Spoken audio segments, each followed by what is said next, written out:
ke video. Ini syahadah palsu. Ini syahadahnya. Nggih. Nggih. Mahdi Rojai di awal polemik nasab katanya mereka Syiah. Nggak bisa dipercaya. Tapi kok dipakai? Setelah mengakui, Kiai. Okay.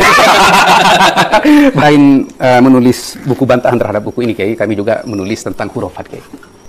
Hurufat mereka yang sangat menyesatkan itu kami temukan di kitab Syarhul Ainiyah. Si penanya berkata seperti itu. Dijawablah oleh Faqih Al-Muqaddam, Allah. Jadi ketika semua binasa, maka tinggal dua. Ya, dengan Allah. Musyrik. Ya, betul, ya. Mendoakan Allah. Terus kemudian si penanya mungkin penasaran. Ini kok ciri-cirinya Allah ada pada dia?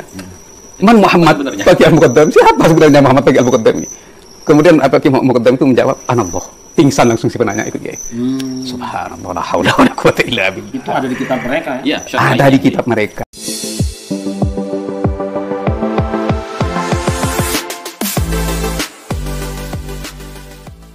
Assalamualaikum warahmatullahi ta'ala wabarakatuh. Gus Hasan dan Gus Ja'far dari Madura ketika diundang oleh Padasuka TV membicarakan nasab palsu beserta hurufat paling menyesatkan dari Ba'alawi yang apabila itu dikonsumsi diketahui oleh umat ini akan berpotensi menyesatkan umat Islam terutama di Indonesia. Gus Ja'far membongkar buku keabsahan nasab Ba'alawi yang dipelopori oleh Robito Alawiyah, di mana Syekh Mahdi Rojai awalnya dituduh Syiah oleh kelompok Ba'alawi dan muhibbin-muhibbinnya.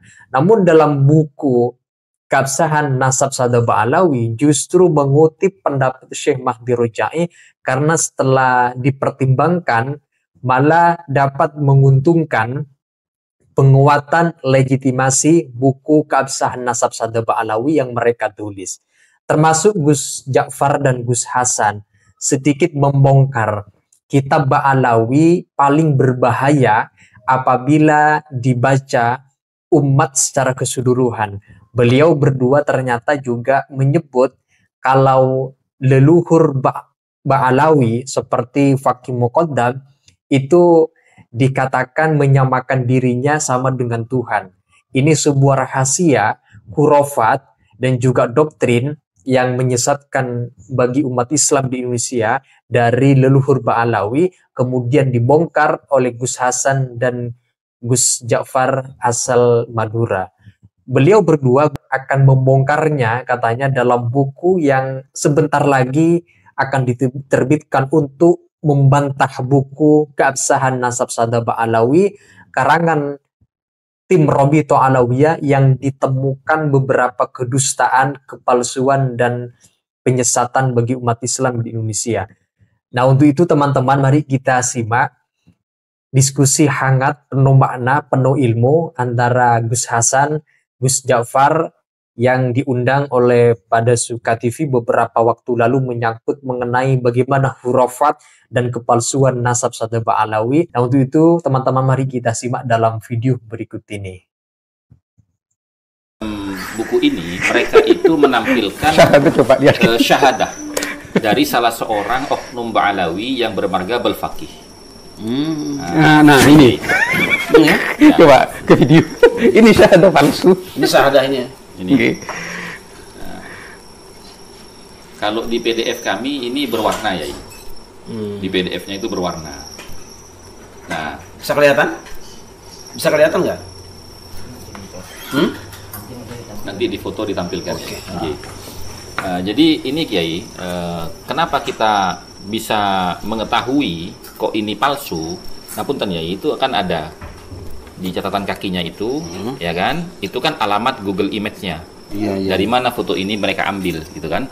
Setelah kita copy linknya itu, kita masukkan ke Google Image, ternyata di situ memang sama, ada seperti ini, tapi ngapunten mohon maaf, namanya dirubah dan tidak ada foto ya aslinya. Oh, Masya Allah. Gitu.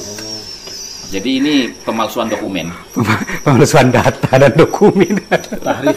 Tahrif, gitu ya. Tapi memang gini lah, kalau tahrif itu kan termasuk perbuatan kebiasaan Yahudi toh. Makanya kan nanti beliau akan jelaskan tentang Khilafah Atsariyah ya. melihat kesamaan watak, sifat, karakter. Iya. Gitu. Itu sebagian ada dalam pembahasan kajian tafsir, ada Nggih.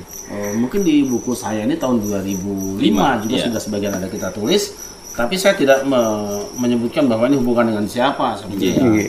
Bahwa Yahudi, Nasrani, orang Islam itu punya karakteristik, Nggih. punya karakteristik. Saya sangat menarik ini apa ya, istilah cangkok nasab ya. Nggih. Cangkok nasab itu pelaku yang sangat terkenal itu kan dulu ada dalam kitab Kejadian ya. Saya ada di situ, Kejadian pasal 22 kalau tidak salah, itu bagaimana ketika Allah perintahkan Nabi Ibrahim sunat anaknya, gitu kan? Kan ada kalimatnya. Nggih. Sunatlah anakmu yang tunggal, yaitu Ishak. Nah, yaitu Ishak itu kan cangkokan. Nggih. Kenapa harus Ishak, tidak Ismail? Hmm. Karena kalau anak tunggal berarti kan anak yang pertama. Anak Nggih. pertama kan Ismail. Nggih. Sebab kalau Ismail nanti turunnya akan Muhammad. Nggih. Nah, kenapa Ishak turunnya ke dia itu kan? Nggih. Ini sangat menarik ya. Juga ya, saya juga dengar di perdebatan di Google, katanya Yahudi bahwa Ad-Dabih itu bukan Ismail, kata. Iya. Ishak. Ishak. Iya. Tapi mohon maaf Itu ya. ngeklaim. Tapi ini surah sebenarnya ya. Iya. Nggih. Sudah syuhrah. Nggih. Sejak zaman Nabi Ibrahim masih hidup sampai Nabi Muhammad datang syuhrah. Bahkan mayoritas ulama loh. Nggih. Monggo panjenengan buka di Qurtubi. Nggih. Nggih. Mayoritas ulama menerima bahwa yang disembelih itu adalah Ishak. Nggih. Al-Qur'an juga gitu. Al-Qur'an Ismail yang disembelih. Enggak. Nggih. Ini kan fabasyatna bi ghulamin halim. Dan kita baca dalam Al-Qurtubi, katanya apa? Mayoritas ulama termasuk Tabari, mayoritas sahabat Nabi dan para ulama mempercayai bahwa yang disembelih itu Ishak. Memang ada pendapat yang lain, hanya yang berani itu Imaduddin, Abdul Fida, Ibnu Katsir. Iya. Bukan Imaduddin ini ya. Oh, berani juga. Imaduddin Ibnu Katsir itu paling berani. Fix bahwa apa yang difatwakan para ulama terdahulu yang dipercaya bahwa yang disembelih itu Ishak itu tidak benar. Ini argumennya. Tapi hebatnya ulama terdahulu, ketika syuhrah wal istifadah itu ditolak dan ditolak oleh tesisnya Imaduddin Ibnu Katsir, itu nggak ada keberatan ulama. Tidak ribut. Iya. Yang ribut ya tentu mereka sendiri toh. Iya, iya. Yang ribut itu adalah orang-orang kelompok yang memang sudah memasukkan asal tadi. Nggih. Tapi orang Islam selesai. Iya. Sejak Ibnu Katsir sampai hari ini setahu saya belum ada lagi yang membantah bahwa yang Ad-Dabih. disembelih adalah Ad-Dabih adalah Ismail. Bahkan sekarang surah istifadahnya Ismail. memang. Ismail Iya. sudah. Artinya gini, surah istifadah yang cukup lama itu 6 abad tuh. 6 abad. Sampai Ibnu Katsir, sampai Imaduddin Ibnu Katsir itu kan, Abdul Fida kan. Nggih. Tapi tesis dia CGR dirubah. Nggih. Nah itu saya tertarik dengan apa namanya sikap para ulama kita terdahulu ya. Nggih. Nggih.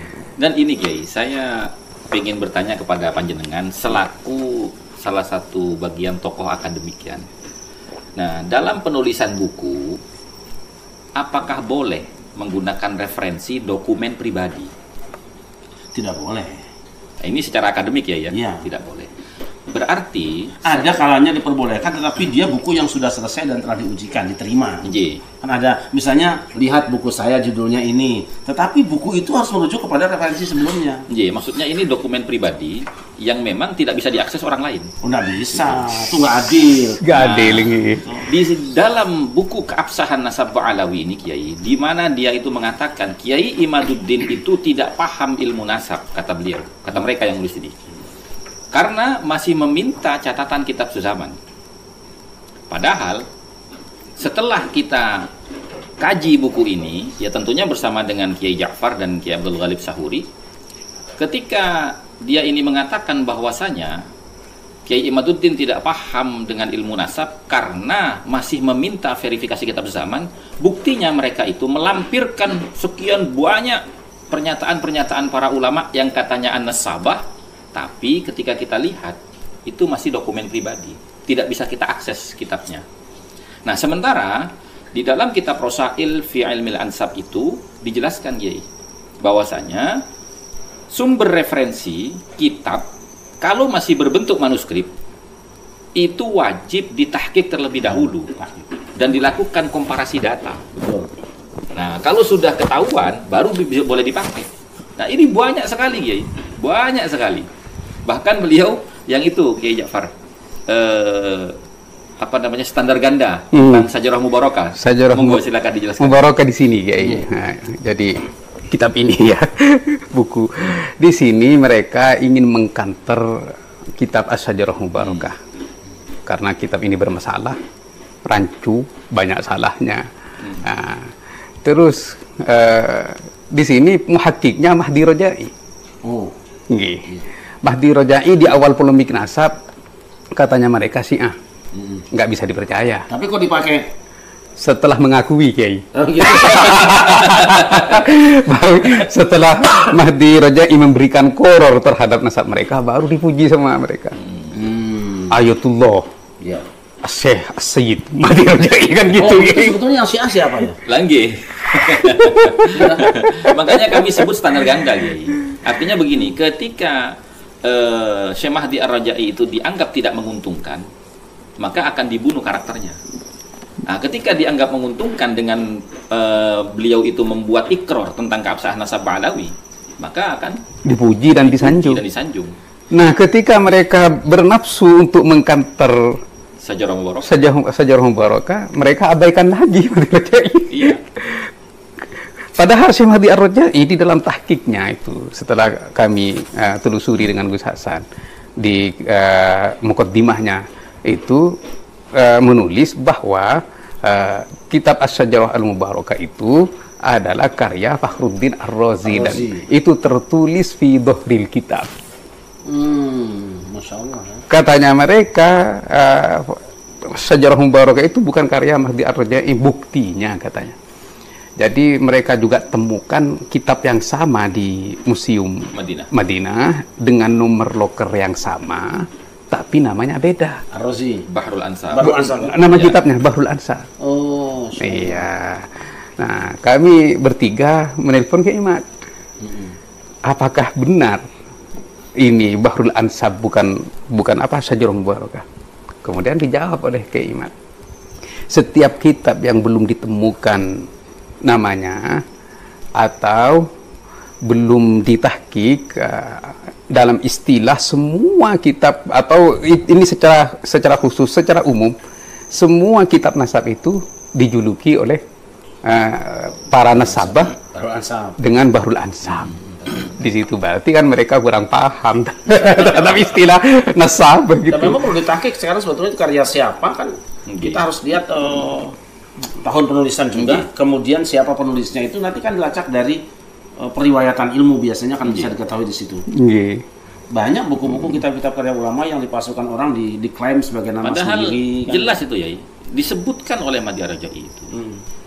Wa hadza Bahrul Ansab At-Talibiyin Al-Musamma Bisyajaratil Mubarakah. Oh itu ada. Langgi, makanya akan saya katakan standar ganda ini. Sajarah Mubarakah kan jelas penulisnya. Langgi, kan saya kemarin kasih analogi begini. Misalkan kita katakan, ini kitab apa? Kitab fikih. Namanya apa? Fathul Qarib. Kan gitu. Ini kitab apa? Kitab Tauhid. Namanya apa? Tijan Darori. Kan sama seperti itu. Iya. Ini apa? Bahrul Ansab. Apa namanya? Sajarah Mubarakah. Kan nama gitu yang ya? penting kan? Sama lah. Dan selain menulis buku bantahan terhadap buku ini Kiai, kami juga menulis tentang khurafat Kiai. Yang banyak tidak diketahui oleh para kiai. Khurafat mereka yang sangat menyesatkan itu kami temukan di kitab Syarhul Ainiyah. Tanya jawab Muhammad Faqih Al-Muqaddam dengan orang Badawi kata. Jadi kullu nafsin dha'iqatul maut. Si penanya berkata seperti itu. Dijawablah oleh Faqih Al-Muqaddam, maliya nafsun. Saya tidak bernyawa. Kok hidup? Tidak bernyawa. Berarti secara tidak langsung dia bernafas berarti Allah. Lagi. Ini kelanjutannya nanti ada pengakuan Allahnya ya. Kelanjutannya ini tiga kali. Ini masih Qadiyah Suro kalau dalam kitab fikih. Terus kemudian yang si penanya menanya lagi, kullu man 'alaiha fan. Nah, ma ana 'alaiha katanya. Kubro ini ya. Jadi setiap ada yang di muka bumi ini pasti akan hancur. Nah, saya tidak ada di atas muka bumi ini. Kalau kita seret ayat ini sempurnakan, wa yabqa wajhu rabbika dzul jalali wal ikram. Berarti semua hancur, tinggal dua zat, dia dengan Allah. Ya dengan Allah. Ya. Iya, yang kau Luar biasa. Iya, terus kemudian dia ke kubro yang kedua, kullu syai'in halikun illa wajha. Ana min nuri wajhihi. Masya Allah. Iya. Itu ya. Jadi dia tidak akan binasa karena langsung dari nurnya Allah. Jadi ketika semua binasa, maka tinggal dua. Dia Allah. dengan Iya. Allah. Musyrik. Betul ya. Mendoakan Allah. Terus kemudian si penanya mungkin penasaran. Ini kok ciri-cirinya Allah ada pada dia? Man Muhammad sebenarnya? bagi Al-Muqaddam. Siapa sebenarnya Muhammad bagi Al-Muqaddam ini? Kemudian apa Ki Muqaddam itu menjawab, Anallah. Pingsan langsung si penanya itu, Kiai. Subhanallah, la haula wala quwata illa billah. Itu ada di kitab mereka ya. Iya, syarah Ada lainnya. di kitab mereka. Jadi kita bikin dua buku sekaligus. Yang pertama, bantahan terhadap keabsahan nasabah Alawi yang berjudul Ketidakabsahan Nasabah Alawi.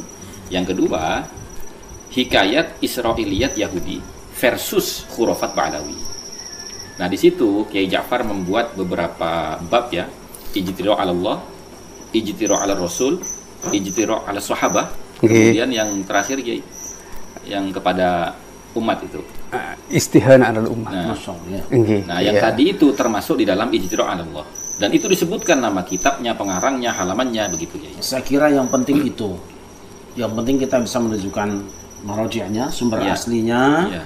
Syukur-syukur panjenengan kopi toh. Nggih. Nggih. Ditunjukkan seperti naskah-naskah ini. Nggih.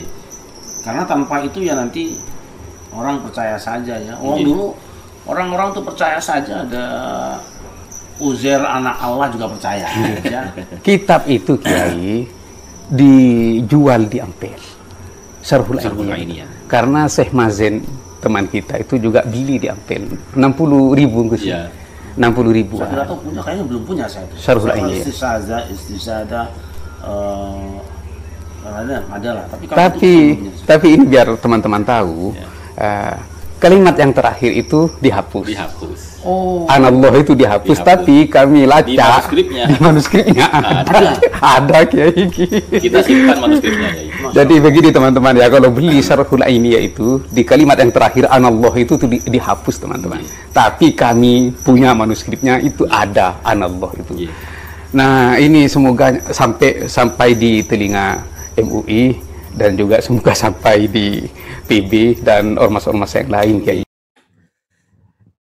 Diskusi yang penuh makna dari ketiga tokoh yang barusan kita simak, ini akan ada nanti pengungkapan, pembongkaran hurufat-hurufat, doktrin-doktrin menyesatkan dari oknum Ba'alawi, terutama yang akan dibongkar langsung oleh Gus Hasan, juga Gus Ja'far Shothiq yang merupakan pegiat peneliti nasab Sada Ba'alawi dan nasab Wali Songo. Jadi beliau akan membuat buku yang sebentar lagi akan rilis mengenai tentang bagaimana hurufat-hurufat itu dari oknum Ba'alawi yang itu menyesatkan umat. Kalau sebagian besar hurufat dan doktrin itu sudah biasa disampaikan oleh kalangan oknum Ba'alawi sendiri, tapi ada hurufat yang luar biasa yang apabila itu diketahui oleh umat, setidaknya umat akan punya penilaian tentang kok seperti ini sih klan Ba'alawi punya leluhur yang mendoktrin umat dengan hurufat-hurufat yang itu dapat menyesatkan akidah umat Islam. Nah itu saja teman-teman, silakan kalau kalian ingin menyampaikan pendapat terkait dengan video yang barusan kita simak, silakan tulis pendapat kalian di dalam komentar sana. Sekian dari saya. Wassalamualaikum warahmatullahi wabarakatuh.